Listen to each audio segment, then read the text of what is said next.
work, particularly, and then you summarize it, what you've particularly covered in your particular roles. Janine Knox. I hope that helps. I've been a trade union rep as part of my job. Great. And gained many strengths from this. However, does this experience put some employers off? I hear what you're saying, Janine. Well, it might, but at the same time, Janine, if you state that with your trade union as a trade union rep, you would play particularly the fact that you play a sort of peaceful role at organizing things and communicating. It's a soft skill that you had to have for communicating, and you can accentuate particularly the side that you manage to calm people or get people's if you know what I'm saying, you actually help the company by getting people calm and understanding different perspectives, different points of view, so they didn't take it negatively. So long as you state what you managed to achieve, which would be something which would be positive for the company, hopefully it won't. But you need to sort of accentuate maybe that. If eventually you feel it will, then maybe just take it off. But I don't see why you should have to. Amit, how far back should your work history go to? Good question, Amit. I feel that if it's very long, then you can summarize. And you could say, working in this particular job, this kind of thing, solving these problems, whatever it might be, and then you have bullet points underneath, something like that, or in brackets, for example. And then you giving them at least sort of just some information, not all the information, but some information which they could eventually, find out about. And that might be interesting for them. So that's just an idea. Okay, sorry, just turning my watch there. So, Olivia, what if your recent role is not related to the industry or role you are applying for? Very good question, Olivia. I feel particularly with the COVID-19, I do feel there's a lot of people who won't be in the situation where their work before is like the work now. So I wouldn't get put off by it, Olivia Chaligne. I wouldn't get put off by it, because the point is you can take the skills that you had, the attributes, the strength, the skills and everything, and now you're going to rehouse it, put it into a different... I don't think there's anything wrong with that. And I think you should just go for it, because I think a lot of people are having to do that. No, I still think that's wonderful, Olivia, because you can use those skills that you gain there in a different environment. That's good. And you could say that you are more open to learn within that environment, something like that. Janine, do you just bullet point your skills or give some background to how you got the skill? Good point, Janine. Bullet point your skills. I think it would be great if you could mention how you attained them, possibly how you use them, but that could be in the education side, how you actually got them. Or you could say, you could say that I got better and better at this, working at this particular company. I think that would be great, and shows your learning skills and that you're open to learn. Okay, good. I've got to watch the time. Okay, cool. Excellent. Thank you so much for your questions. This is great. I hope I was able to help you a little bit with some to answer some of those different things. Let us move on. Okay, on to the third part, which is creating your cover letter. Now, what we're actually going to show you is a useful templated approach, but please do bear in mind you may need to be flexible in how you actually present yourself, industry, sector, role. Some jobs might want a longer, more detailed cover letter. So we put together a simple template, which is a great way to get started, but it might not be the right approach for all jobs. Make sure you research the industry or company you're working for first to see if you have any special requirements. And make sure you read the job description thoroughly. Employers will often use the cover letter to check what you've read and understood the job description. I think that's very important. I'm going to come back to that. And finally, it can be painful and time-consuming, but you'll need to write a new cover letter every time you apply for a different job that requires one. But that's largely what a lot of you are asking, a different CV for each job. At least a different cover letter needs to be for each different job. Now, I'm going to tell you a trick that I do. This is a trick I do quite quite honestly, quite a lot of you might be doing it already. But I just use like a graph, like we've got Google Sheets, for example, or something like that, Excel, and I put on the left, and well, it doesn't have to be that. I use actually Google Docs, and then I just make a one, and then I put in all the points there on the left, and then on the right, I try and look in my experience to see how that I've experienced that, or I have skills on that, or I have done something in that direction, or I'm very keen to learn that. These are the different things.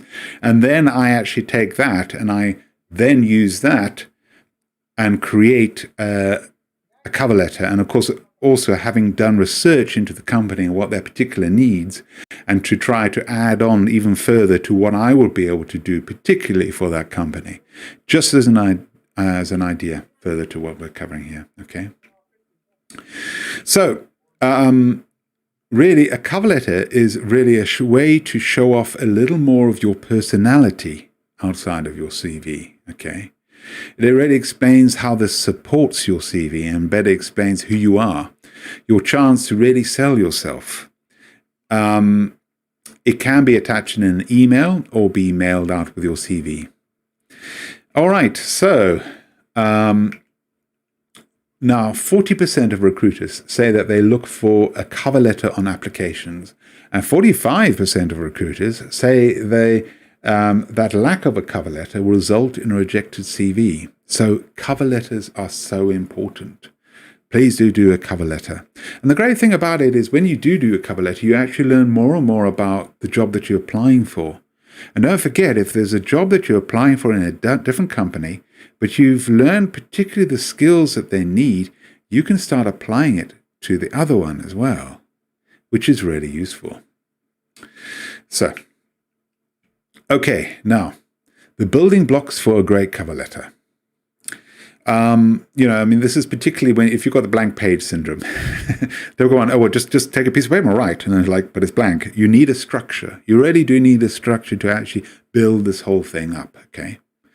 So this is a recommended one. It's not set in stone, but this is a suggested one to help you. So they got together as a team, Google did, and worked out the best possible step-by-step formula for actually writing a cover letter to help avoid any ambiguity around writing one. And hopefully will speeden up the process for you, okay? So we got, again, 5 main parts. So let's go through them now. Okay, so we've got, firstly, we're going to look about how you're actually addressing the person you're applying for. Hi is a bit more informal, I should say. Hello, friendly, but not too old-fashioned. Dear is the classic one. I must admit, I often use, but that's my personal experience. But there's some of the different things. I often use hi just because it's quite casual, but I suppose the most formal would be dear. 2 is if you can't get the person who you're sending this to, the person's name, then of course you have 2 and then the company or the section of the company. It's kind of sometimes it's preferable to have a name, and you can even call the company or somehow contact the company to find out who you should address it to, and that might help. And also you could put it, for example, for the attention of the hiring manager. Yeah, that's another point you could put as well. Okay, now, introduction. Now, I'm just going to move my light over this because it's a little bit difficult to read. I always find yellow a little bit difficult to read on white. So, who are you and what do you do? What job are you applying for? And where did you hear about it? Those 3 points. So who are you and what do you do? What job are you applying for and where did you hear about it? Those 3 points. I'll give you some examples here. I'm a receptionist working for an international construction company. I like to apply for the business admin role at the name of the company. I found the advert for this role on website. This is a good place to reference anyone at the company if you think they would have good things to say about you. if they're not currently in work, at least they will have, if you put in some words to help there. So, for example, I'm extremely organized and I enjoy helping people, or I'm currently studying business management at Birmingham University. That's great, which can be useful. Okay, I want to answer that question now, Jashin, but I'll wait. Okay, so summarizing yourself. Now, what is important to you, what you're good at, and what you enjoy, all right? So you could say this is kind of like your power paragraph, really selling yourself in this one. And this particularly is for your strength, okay? So do, as we've covered already, make a list of those strong points, cut it down to what's the most important, what you've been complimented. Ask your friends now, what's important to you, what you enjoy. All right, so all of those different sides. So 2 or 3 sentences there, summarizing yourself. Next, we have job description, problem versus solution. So we've got job description, language used, company research, news and challenges in the industry, work and personal skills for a job. Okay. This is where you ideally look at what problems the company has, or what the role is actually solving, what problems. So ideally, if you can find out as much as possible about it, then that will help you solve their particular problems as well. We'll give you an example here at the end. So relevant achievements. All right. Only add this as if it's relevant, but stress anything you add could, anything that you actually really add really could help. You could mention digital garage certificate online. I'm sure Kirsty will be able to, if she has a chance. She's very busy answering all the questions, but if she has a chance, there's a digital garage certificate. You can just Google it, digital garage certificate, and you can actually do it online and get a certificate for that, for example. So that's another optional one. So relevant achievements. All right. And finally, a sign-off. Okay. So we have, for example, I'm really honored to be considered for this position. I look forward to hearing from you. And please let me know if you would like any more information about me. Many thanks. So that's an example of one. Okay. Just to give you an idea for one. All right. Okay, here we go. Here is an example. I'm going to go through this. I'm going to go through each paragraph. Just bear with me. I think I've got enough time. Yes, I'm doing all right with time. So let me just enlarge it and have a look at it. So we've got here, Dear Mrs. Webb, I'll read it to you because it might be quite small on the screen. I'm a customer assistant. So this is now the introduction. Sorry, this is an introduction. So Dear Mrs. Webb. And then this is, first of all, let me see now, make sure I'm matching them up. Yes. Now, this is actually, I'm a customer assistant currently employed by Smarks. I'd like to apply for the sales advisor role at Shirts and Skirts. I heard about the job through seeing the position advertised on jobmarket.com. Okay. Now on to summarizing yourself. Okay.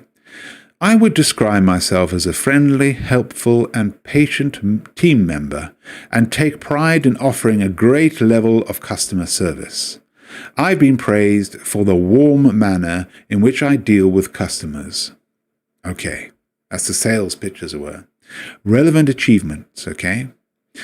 I think I'd be a great fit for the role because I pride myself in being able to cope well under stress. I also have 3 years experience through my current position at Marquis, and I'm used to dealing with a range of customers on a daily basis.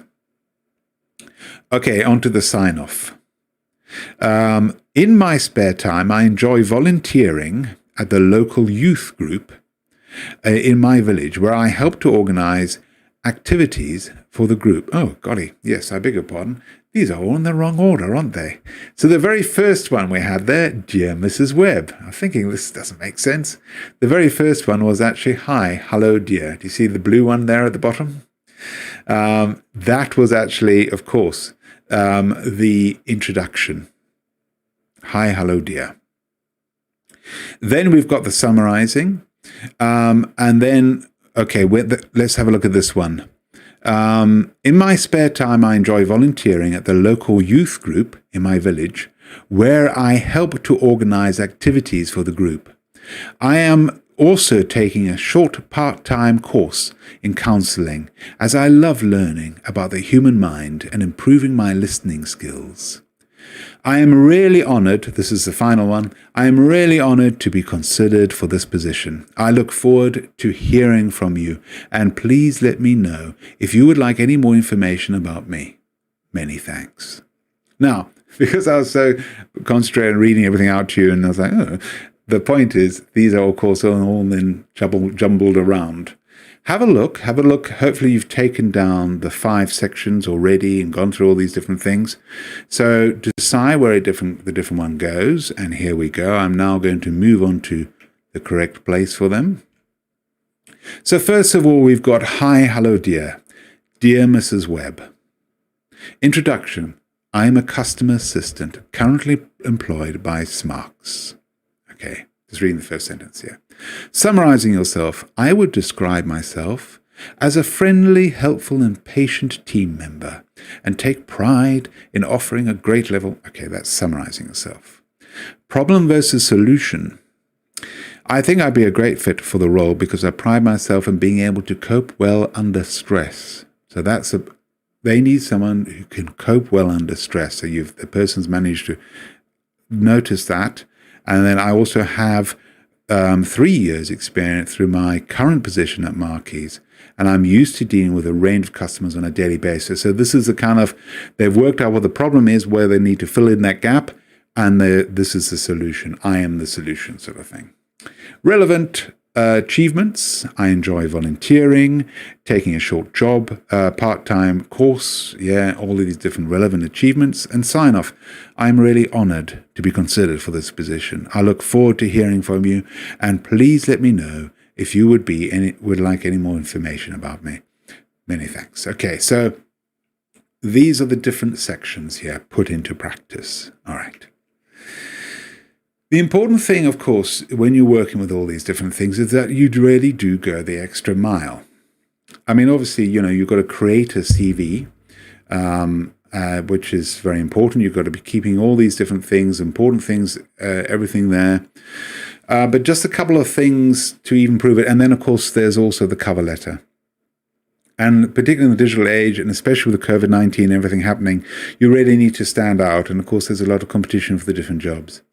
So let's have a look at a couple of the different things you can do. Firstly, you can clean up your social media. Now, 90% of recruiters will actually check your social media presence to learn more about you. Use deseat.me. Kirsty, if you could kindly put that in there, deseat.me, deseat.me, to help really clean up your online presence. So I highly recommend that. Then you can see where you are mentioned, and then you can go through to clean it up and maybe delete this and take that out, or accentuate that or improve this, that, where you appear on the internet. Then secondly, create a LinkedIn profile. I highly recommend that. A third of employers use social media to find new recruits, and a lot do actually, I'm not giving figures here, but a lot of employers will look at some place like LinkedIn to see the different experience and to see the reviews. The great thing about reviews in LinkedIn is you can see the review and you can click on the link and you can go through to the person who actually gave that comment. And therefore, it's very clearly, it's not someone making it up. They can actually follow across to the person, the CEO of the company or whoever it might be, and go, oh, okay, good comment from that person. And then so they're already learning a lot more about you. Ideally, make a personal video. Video CVs are, increasingly popular with job seekers wanting to stand out from the crowd. And they're a great opportunity to show your presentation skills. A possibility. Don't have to, but a possibility.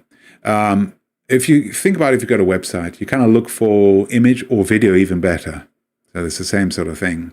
Make it visually striking. There's an app for that. There's actually lots of problems and sites that exist to help you create beautiful formatting without technical skills. Some of the different ones, we've got canva.com /create/resumes. Sorry, Kirsty, there's a whole list of them here. And then there's www.resume.com, and then https, and then www.visualcv.com, craft-cv.com, NCV templates. There's many.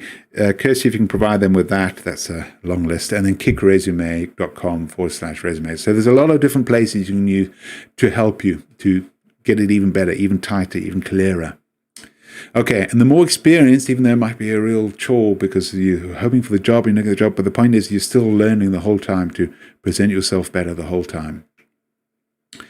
Okay, your digital footprint. All right. Now, your digital footprint is all of the information that can be found about a person online. Okay. So it's very important, the internet activity. It's not publicly searchable and does not contain any personal information, but it does sometimes log your IP, so approximate location and service provider and browsing history, content created by you, content that refers or links to you. Those are the important things, those last two. So it's part of your online presence, and left unchecked could be seen by anyone searching your name on search engines. So do check everything. Desert.me, I recommend. Okay, tools such as Google Docs, Google Slides, to create well-presented and clearly laid out CVs and cover letters. There are also tools such as Canva, Kick Resume, which offer freemium, which means free entry and then paid for level ups that have an array of templates you can use. Okay. Pause for questions. Let me see now the time. Yeah, we're doing all right. So let me see now. Jasham Akhtar. What font should I use in a CV? Very good question. I must admit, maybe I'm just a bit old. I often use Times New Roman, but just because that's what I'm used to. I do tend to look at some of the different fonts. I recommend, more than which font you use, to use only 2 fonts in the whole document, or 2 or 3 maximum, preferably just 2 fonts. If you have to use more, if like titles or anything like that. But keep it to a minimum. There's Times New Roman. There's a couple of different ones. Some of those different links I mentioned to you, they will comment on them. But something which looks quite formal and is easily readable is the most important thing. I hope that helps, Justin. Chandan Banakar. Can you send cover letter as an attachment? You can indeed, yes. Lyle Sambrook, how do you avoid repeating yourself in your cover letter versus your CV? Was it okay to repeat? The point is, Lyle, the only way you can avoid repeating yourself, I see what you mean, but if in your CV, if it is very concise, very clear, just a few words describing it, and on your cover letter, you can enlarge a little bit about what particular things you covered, or what things you really enjoyed, or what things you really learned whilst you were there. So even though you're repeating yourself, you could say you're repeating yourself, because you're enlarging on it, that's fine. The point is, your cover letter won't mention, everything that's on the CV. It won't talk about it in the same way. You'll be more accentuating certain things. I hope that helps, Lyle. Jasham Akhtar, what do employers look for? Jasham, they will look, a typical thing is they'll have a job spec and they'll go through to check. I mean, that will be the most obvious thing, but they will look out for certain things and they'll look out what's impressive. Anmol Bafont, I'm flicking forward to, I see size. A size of font, I usually use 12, font size, Anmol Bati. I use normally 12. It's got to be nice and clear.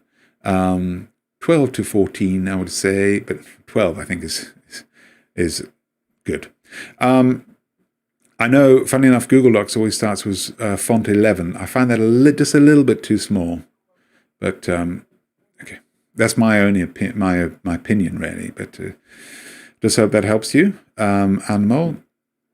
Olivia Chalignet, how do you approach making a cover letter as a prospective candidate rather than applying to a job opening?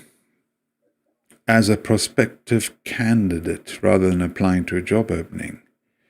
Okay, you could certainly create a cover letter as a prospective candidate.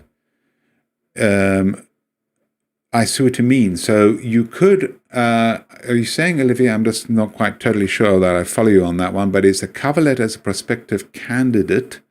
You actually, rather than applying for a job opening, so a candidate, so a possibility you could add something to the company by offering your services. You could do that, absolutely. And then adding with a link with the CV. You could do that, Olivia, but it's quite difficult to get across to them if they're not actually offering a job. That's the only thing. But you could do that, Olivia. That's a possibility, especially with the situation at present. Yeah, not a bad idea. Okay, now on to what are your next steps? Okay, there's a lot to take away. I think that's great, all these different questions we've had. Sorry, Darcy, what video CVs, how will they help? They will help because often, if you think about a website, you want to see the person. It's the same instinct with some people who see the different things with a CV. They'll go, let me see the person presenting themselves. And you can pick up a lot when you meet a person. I've been in charge sometimes of taking on people. And it's when the CV is important for getting, and then and then of course I don't even look at the CV, I'm talking to the person. And you can pick up so much from that person. So that would be the reason, Darcy. Okay. All right. There's a lot, of course, to take here now.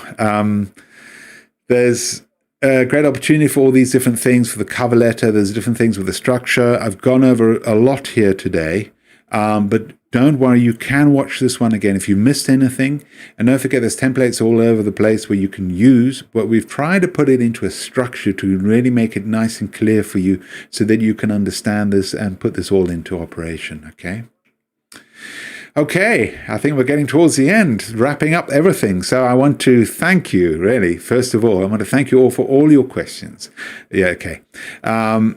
Because the thing is, we're running out of time. We've got 1 minute left. I hope that has been a useful dive into actually creating the CV and the cover letter. As I mentioned at the beginning of the session, if you are interested in more training from Google Digital Garage, there are a few things, a few ways you can continue learning. We're running many more Google Digital Garage webinars in different subjects. If you would like to check out the schedule of webinars, please see information on this in the information below. There will be different topics available to watch, and we'll be updating the schedule regularly. Also, if you would like to carry on learning online in your own time, check out the Google Digital Garage website for your online training courses, which are available to you, of course, 24/7. And you can walk away with certificates with those. Very cool. So, I just want to thank everyone for joining today. So thank you so much for all the different queries, all the different questions and everything. I hope we've managed to help you a little bit with this difficult thing and everything to get everything up and running and rolling.